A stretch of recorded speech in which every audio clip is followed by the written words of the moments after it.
Nama negara Qatar kini dielu-elukan saat menjadi tuan rumah Piala Dunia tahun 2022. Negara di Timur Tengah itu ramai dikunjungi penggila bola dari seluruh belahan bumi. Ternyata semua negara punya hak yang sama menjadi tuan ajang sepak bola terbesar itu, tidak terkecuali negara Korea Utara.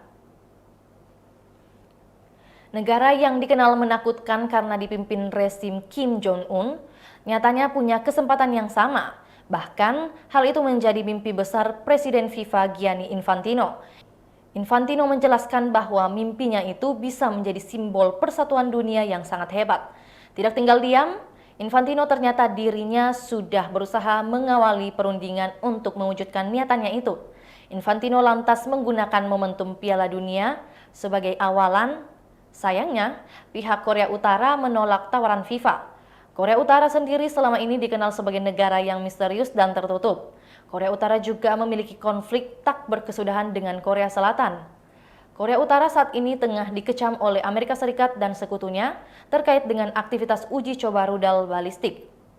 Infantino dalam keterangannya menegaskan bahwa FIFA merupakan organisasi olahraga yang tak terkait politik. Ia menekankan seluruh negara di dunia berhak menjadi tuan rumah ajang 4 tahunan itu. Meski mendapat penolakan, namun Infantino optimis mimpinya bisa terwujud. Presiden FIFA itu akan kembali mencoba berulang kali agar wacana tersebut berhasil. Menurutnya, kunci dari keberhasilan rencana tersebut adalah dengan pendekatan yang tulus. Infantino menegaskan keinginan FIFA adalah menyatukan dunia. Pernyataan dari Infantino ini dilontarkan lantaran dirinya kesal dengan serangan media-media barat terhadap Qatar. Menurutnya, media-media tersebut terlalu menggiring opini dan memanaskan isu terkait hak asasi manusia.